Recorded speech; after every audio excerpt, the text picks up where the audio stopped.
Hello, everybody. Good evening, good afternoon, and good morning from wherever you're watching. Welcome to another episode of Intercultural Conversations. I'm just gonna let a few more people join in before I start with the introduction. Not only for our amazing guest, but also about what we're gonna speak about today.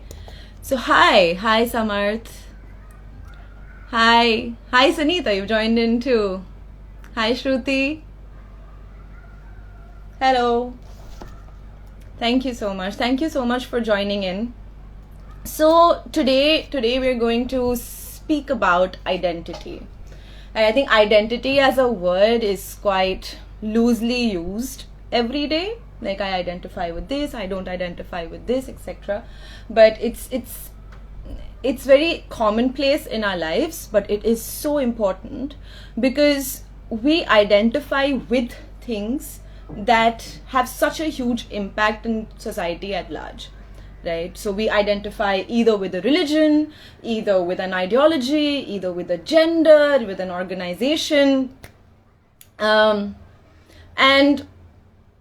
we don't really give it as much thought, even though we derive our sense of understanding of ourselves from it. So today I wanted to talk about that, especially because there's a refugee crisis that has happened and that has been happening for the longest time. And today's topic, we don't only restrict ourselves to talking about identity for refugees or of refugees, because they are forcefully displaced into countries where they have to kind of leave their own identity behind and integrate into a new culture and find their identity themselves there. But it's also how we can associate with that, because any kind of culture or any kind of group that you interact with, you almost change or amend your identity almost with respect to who you're interacting with.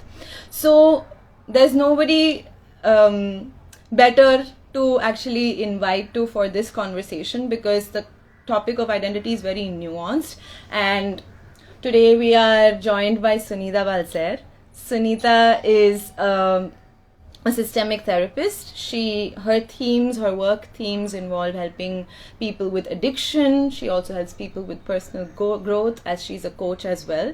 But most importantly, she also helps refugees find their identity, especially who are displaced forcefully. And this is something that she can definitely relate to, because as a child, she was also not by her choice. She had to move from Coonor, where she was born, to Germany. So that definitely influenced her profession as well. So I'm so grateful to be joined by Sunita today. I'm just going to add her really quickly.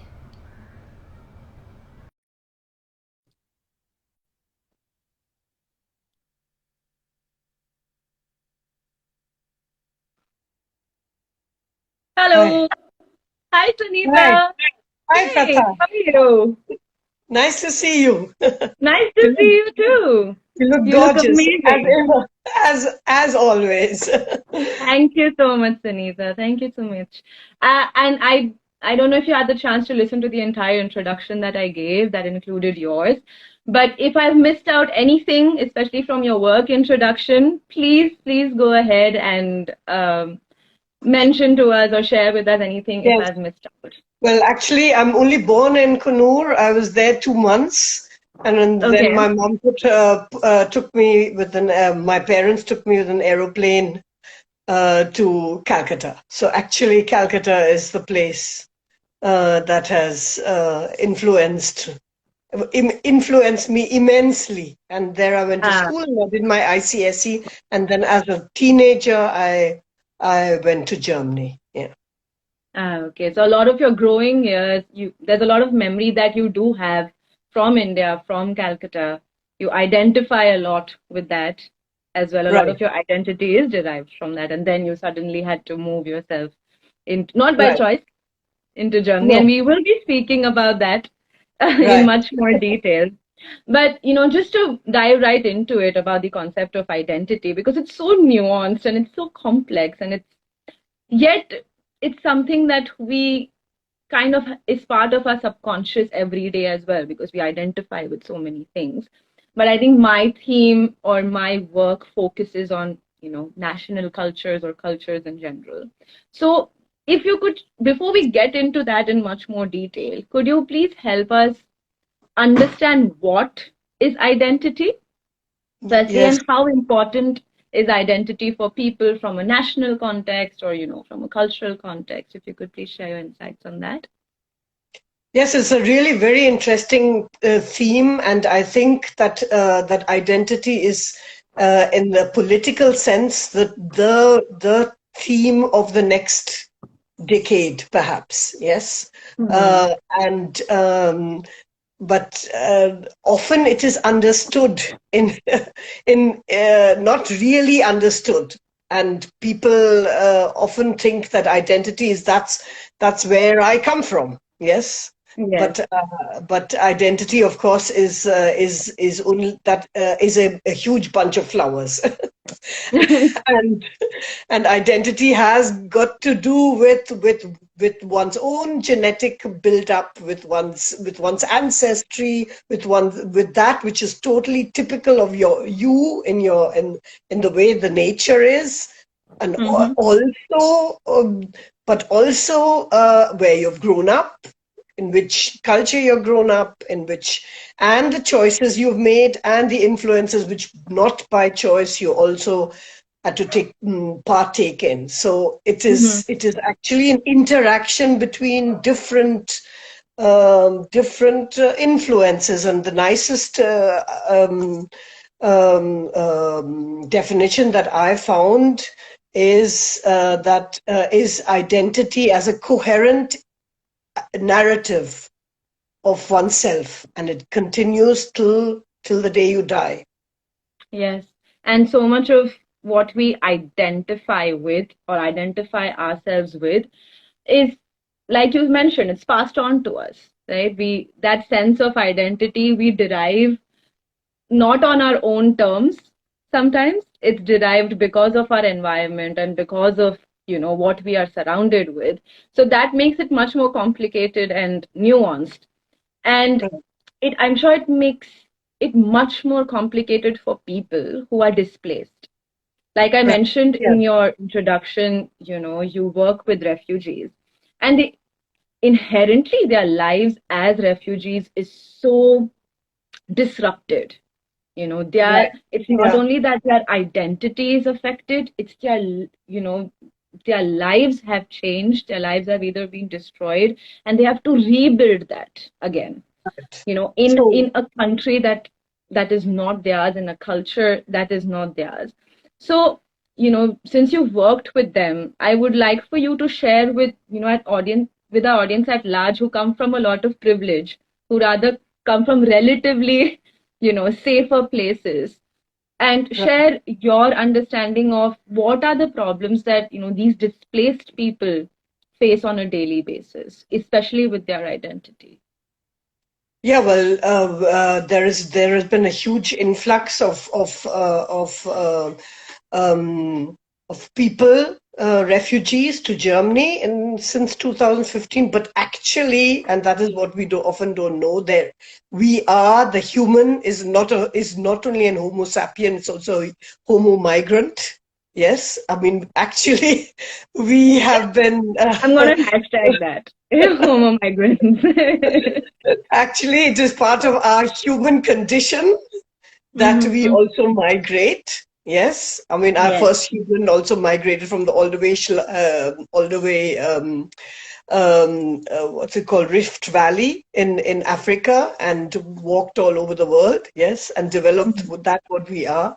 So migration is part of our human condition. Yes, firstly. Yes, so Right. but of course, those who migrate, they go through often go through I think all the time, nearly through huge hardships. Most of the, in the beginning for them, the most important is to get settled, to get a flat, to get a job, to find out where the nearest supermarket is, to see that they're allowed to go to get a job or to go to university or whatever. Those are the basic needs, and they spend a lot of time with the basic needs. In where we live, where I work, which is a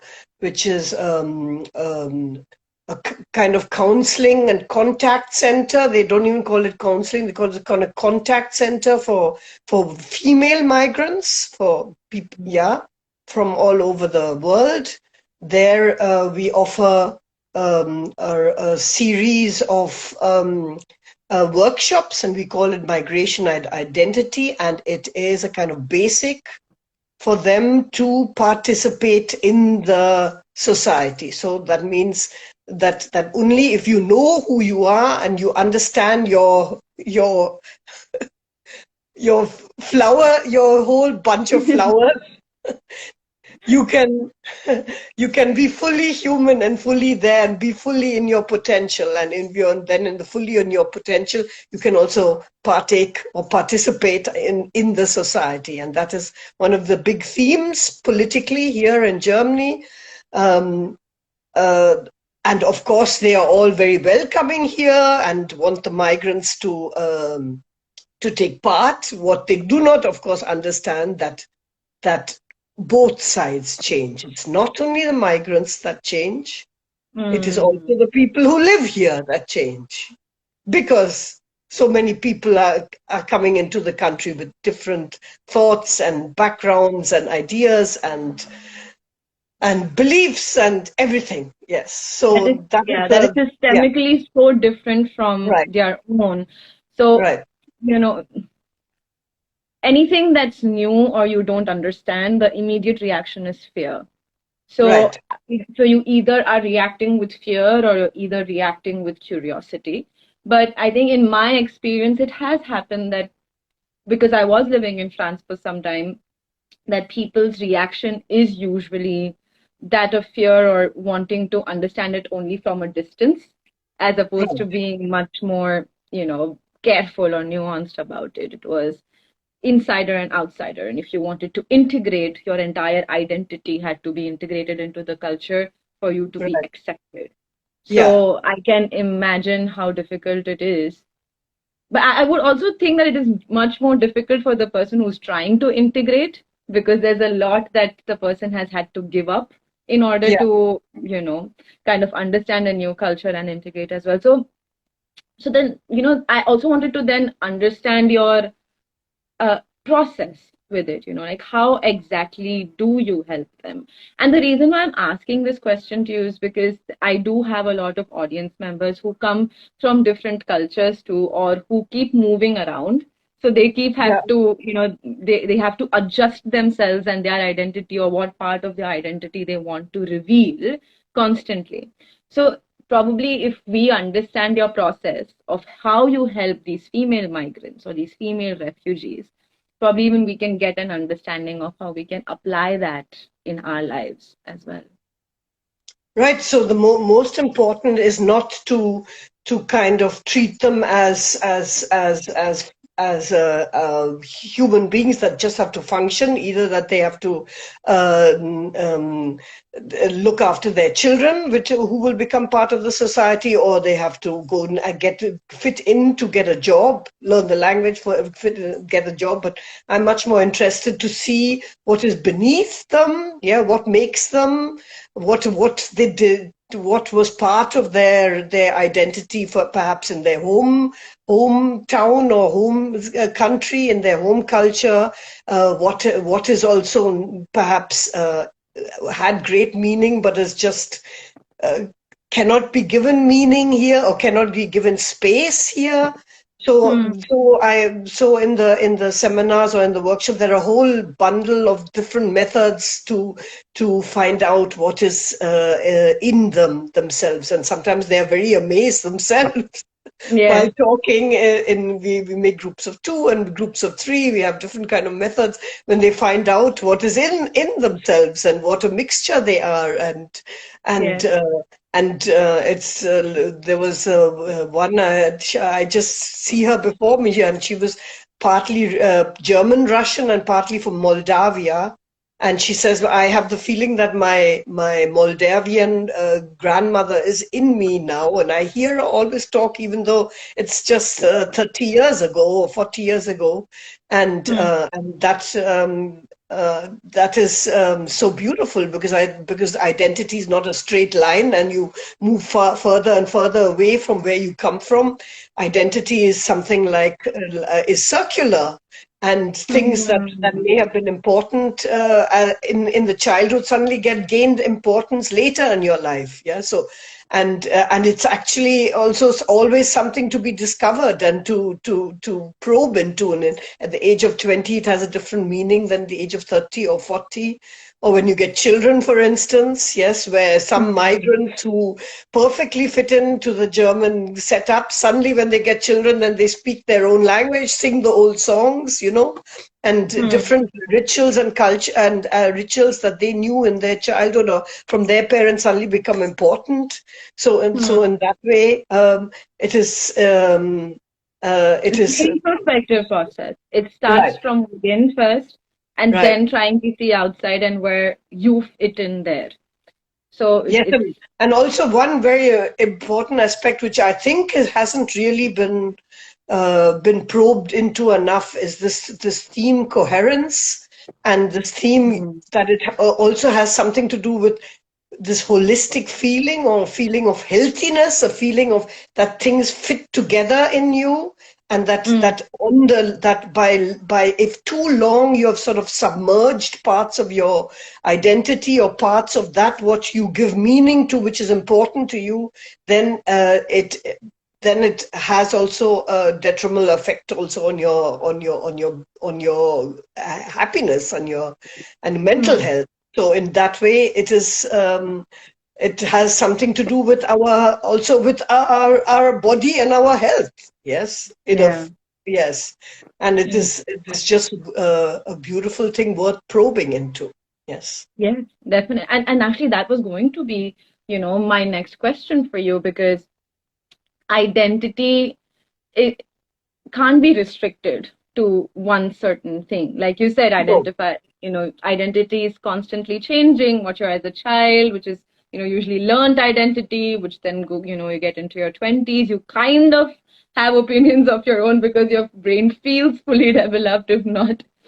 Um, and then, you're absorbing things, you're absorbing experiences, and then you're having identities that are different. But in my work context, I usually get very rigid with cultural identity because that holds Right. so much importance Yeah. to me. And for somebody else, it could be religion, and that entire Yeah. identity and way of life then just becomes that. For somebody else, it could be some other ideology.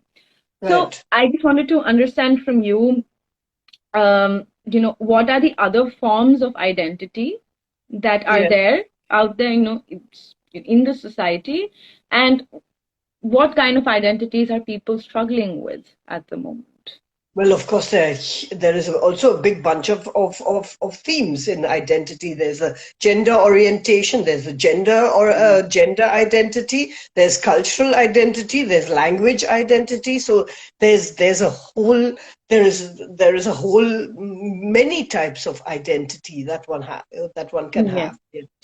Yeah. yes, definitely. And people that I think now the theme and many people from a relatively older generation, I think, are kind of struggling with binary, non-binary, what gender means, and gender is being questioned at the moment, etc. Or Right. even sexual preferences. So even that is an identity which is not largely accepted because it's considered not to be the norm for many reasons, for many historical reasons. So Right. I would consider that people are, especially the younger generation, is struggling with that because there's such a pull from both Right. from the different sides of the age spectrum to kind of make people understand of the new forms of identity that are coming in. Yes, and definitely in Europe there's a big acceptance that, of course, there is an identity given by birth, but there is also an identity given by choice, and also a gender identity, and Yeah. that is of course not something which you just you have your morning coffee and you decide upon, and then the next day you decide something else. That is also a process, and it goes over years and years and years. Yes, and Yes. and and it also has got to do with coherence. And Hmm. and I've also met a young woman who was born as a boy, yes, and at the age of 14 realized that being feminine is the thing that fits to her, yes, and she has Hmm. also a cultural identity, and which is half German and half Croatian. So she has a bundle of different themes which she has to deal with. I can't imagine. Because for me, being female, I identify as Hindu, and being Indian in itself is so complicated. I Yes, just feel that's very complicated because I'm a South Indian as well. So that for me adds another yes, layer of complication, even though it's within the country. I can't imagine for her. But I just find it so brave because, to deal with firstly that kind of an understanding, you need to be so introspective. You right. must have had to have to sit with your thoughts for Yes. so like, almost diligently to And not only understand. introspective, also a lot of suffering. Also, Oh this yeah. person went through a lot of suffering and a lot of incoherence and a lot of the feeling that something was not right with her for many Hmm. years till this happened to her, till she decided to do what fits to her now. Yes, Yeah. and And the line. Yeah. and that is Please go ahead. perhaps, yeah, that's perhaps what it's also all about. Yes. Yes, and I think that's where you come into the picture to coach them, to kind of handhold them probably through the suffering and to make sense of it so that they can eventually find themselves probably for that moment. Because once Right. you find yourself, it could change again, like you said. And Yes. I think it's the beauty of life, it's constantly changing, and what you are and what you identify with constantly changes as well. And But it's the reflective question of is your life. that the generation now is much more aware of not wanting to just be one or the other. And I think we have grown up always being just one or the other. I was always asked what I am. And in India, I was the German in school, and I remember I got German measles, and then they looked at me and said, "Of course, your measles Of have to be course you German, got you it. know." And That's right, and in India, I was the Indian one. I was always that Indian girl, and I intermittent. remember when very long ago, when I had just met my husband over, who's German, and we were invited to some family festival, and an old aunt came to me, and she shook my hand. She said, "I heard you're Indian, but it doesn't really matter." Oh, thanks for letting me know. And yes, it doesn't matter. And so so yeah, she was That's open so about it. So many great. weren't open about it. Yes, Yeah. and Actually, wow. yeah. So that was this not fitting in the norm. We have, I don't know, we have over the centuries, we have always then built up a norm in each country, and we had to just fit into one. I was also always told to fit into one religion, yes, and now when people ask me what religion I am, I say I am Christian and I am Hindu, because both the influences have uh, great influence by choice and by birth in me. So, and Mhm. I have, so why not? Yes, why can't one have two religions? Yeah. Yes, and that's what actually I was going to ask you about this. because you've had, for me as an outsider, it seems complicated. And I don't know how complicated it was for you, because now you work with the themes of identity and migration. But did you, the reason why you chose this profession is because it was a difficult journey for you, because you were not displaced by choice. You were taken from a place you were born in a sense, and then you had to move to Germany. And how was that for you? Because you clearly derive a lot of identity from India as well. In conversation with people, if you're in Germany, I'm sure it comes up more often than not. Yeah, I think for me it was very, very important where I went to school in Calcutta, in Loreto Yeah. House, and Calcutta, which is still today very cosmopolitan. And we had in our school, of course, I had my first friend was a Muslim friend. I remember in class, in nursery, and I had of course, a Hindu friend. That was the majority, and my father was Hindu and Bengali and Punjabi and whatever. And then we had Parsis in the class. They were also great. I also had friends with the Parsis and Sikhs and even Jew. I remember our cooking teacher was a Indian Jew. And her daughter was also in one of the classes, and it was just, we knew about the differences, but it was just so normal. It was a life full of differences.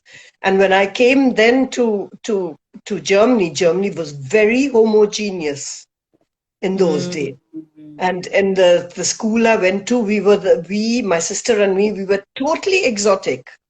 And there was, I think, one non-German, and she was Italian. Yes. And otherwise, they'd never seen something like us. And people used to queue up and sort of pass us just to have a look at us. And we were whispered about. Yeah. Yeah. In those days. I mean, that's difficult, no, to grow up with. Yes, it I'm was. sure it is. Yeah. And yeah, it was awful. Yes. And everybody was in a sort of, in a political kind of direction of those days, and used to wear certain kind of things which were in. And of course, we came from India and we didn't wear all those things, and they found us also the way we clothed and the jewels we had and the hair we had and everything sort of unfitting. Yes. And so we did not fit in for the first few years. Yes. But then did you all have to make an effort to fit in? Because clearly if you're uprooted from somewhere, the first thing you want to do is feel at home in some Right. way or the other. And one way in which you can feel home is by being accepted by people. So, Yes, somehow did you we and didn't your want to do that. family? We had such a strong sense of identification, or I did had a strong sense of identification that I decided to stay myself, which of course you don't stay yourself, you evolve yourself. You Yes, can never stay yourself. yes. It's circular, like you mentioned. Right. Constantly evolving. Yeah. Right. And I suppose we were also not young enough. Yes, 17 was quite an age. Yeah, at that time. So that's a Yeah. choice, that's a very conscious decision that I don't know if your sister or your, family members, they took to be yourself and project yourself the way you want to other people, Yes, as opposed. it was a decision, but I think also my father was still in Calcutta. My mother Hmm. was in Germany, and that is just the two halves were sort of pulled apart. The Hmm. genetical half, the parental half, and the two countries I'd lived in, and I felt torn apart. Yeah. And for me, it was important. I from an early age, I think this has been my theme. It's actually been, if you go to you look at it, it's the theme which I have even deeper into my family, because my grandfather from my maternal side was a Nazi, and he was. Ooh. Yes, and he had a big problem that my mother married an Indian, and he said, well, better than a Jew. And my dadu from the other side, my Bengali dadu, from Jalpaiguri. He was a Gandhian, but he also but he had also a problem with with having his son having a German wife, yes, or bringing along a German bride to India. So in that way, the theme culture clash and culture conflict is part of my, is before I was there, it was already there, you know. And so it was quite clear that this is also my life theme. What an internal conflict to have within yourself. Right. There's a Nazi in the family who's a Jew. There's a Gandhian. There's Right. then you're Yeah. born one place, you've grown up another place. So, And I remember that I also, as a young girl, I remember spending a summer, and as a child, spending a summer in with my grandparents, with my German grandparents, and I know that we were doted on and found very sweet. But when my father came, that did not fit into the picture. Yes, and I remember suffering that out very much and realize the difference between having a German mother and an Indian father. Yes. And but And if you think about it, we have three kind of races three mixtures in our family, where there is that one German, one Indian, and one hybrid. That's what we were, my sister and me. Yes. Yeah. And we have a total other setup, a whole different mind setup, a whole setup of the way we think and the way and things that tear us apart or bring us again together.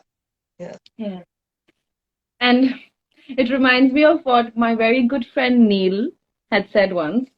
Because even he's half German, and he's and he's 1/4 Indian, half German. He's mixed, is what I like to say. But he said, I don't like to identify as half and half. I'm not half of anything. I'm full of both sides. Yeah. So, but do you though identify, like you mentioned, hybrid? Do you though identify with probably your Indian side more, or because you've grown up in Germany, do you identify with that part of you more, or is it like Neil, you're full and full? So there's no one. Yes, I decided that I do not want to be defined in any kind of category, and the categories that have meaning to me in my life are the categories that have defined me. Yeah. So not necessarily identifying with something in particular. You're like, No. I'm Sunita. Right. And so I'm sure this must have influenced a lot of your decisions that you took with your career then, in your profession, because your journey of the experiences that you had, did that inspire you then to help people who are going through the same thing? Yeah, well, the feeling of not being accepted in the society, or not being normal, or not being the norm, or being outside the norm, and the unconscious bias that kind of still floats everywhere in my life, again and again and again. That is one of the big themes, yes, which is the reason why I like to work with people of different backgrounds, yes, different cultural backgrounds, yeah. Makes sense. I mean, your profession aside and the process in which you work aside, I think your story alone can be such a learning experience for so many people. And then listening to your story and how you dealt with it, there's a sense of relatability. And Vikrant here had mentioned that there's a sense of relatability here too, especially for us as Indians, because I live in a metropolitan city, but my father is from the South. We call ourselves South Indians, but I never grew up in the South. But my father identifies so much with Karnataka because that's where he was born. When he moved to the metro city, he moved to Bombay. So, there's kind of a conflict there as well. So just listening to your story helps us identify, and then, seeing the way in which we can work through it and how to stand true to our ground. You are not this or that, you're yourself. Right. And the second generation is also so interesting, because this second generation of migrants heard the stories And these narrations in the house have a great impact on the identity, yes, Yeah. and on their sense of self. Sense of And self. that's why I also at a very early age I started telling Robin and Neil about their dadu and about their grandfather from the German side, from Robin's grandfather. No, sorry, from Uwe's, from my husband's grandfather. So Yeah. they started hearing stories about these two gentlemen, even though they never ever saw them ever because they died before they were there. So Yeah. and they couldn't, and later on they couldn't even imagine that they had never actually met it, but their Met them, story, but the they know stories them were in well. their It's like lives. Yeah. knowing their ghosts, but it's through Right. your filter as well. I don't know if that changes many things, but then it could be, from your filter too of what you perceived, the grandfathers to be as, and then that's what they learned. It's both good But it and has bad. something to do with depth, and it's something to do with empowerment of your own I sense of identity. Yeah, for sure. Yeah. I'm sure they Right. derive a lot of that and learned a lot from that as well. Right. Yeah.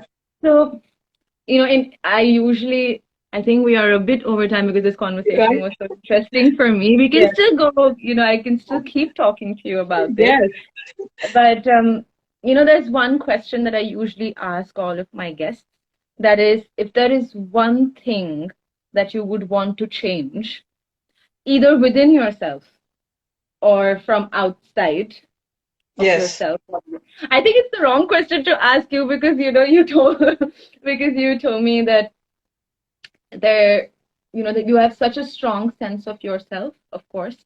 So asking somebody who has such a strong sense of herself what she would like to change is probably a bit of a difficult question. So but still I would like to ask you, what would you like to change, either within yourself or outside? Oh, yeah, well, See, I I would thought love it to would be a difficult question. yeah, well, I would love to spend more time in India now. I have the feeling that yeah, I think that's somehow that belongs to my bunch of flowers. Yeah, आपका देश बुला Yeah, रहा है, your country is calling you. yes, You feel, yeah. right. Would you prefer living in Calcutta or Bombay? Calcutta, of course. No, I was gonna tell you. Please keep in mind I'm from Bombay. Yeah, you would like to go. You'd like to Yeah, go back to yeah, Calcutta.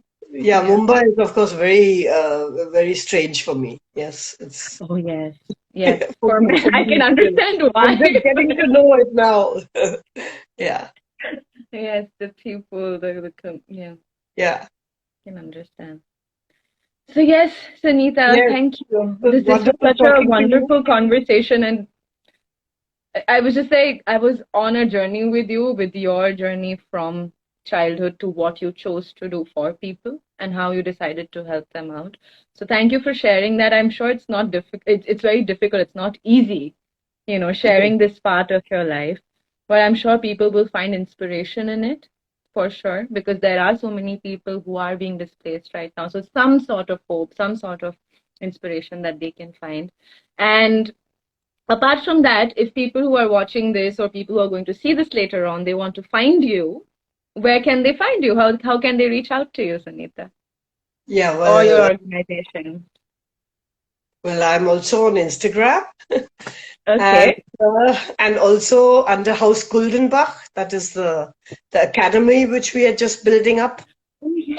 You should talk Yes, about that actually, the academy. It completely fit my there's mind, lots of yes. things to talk.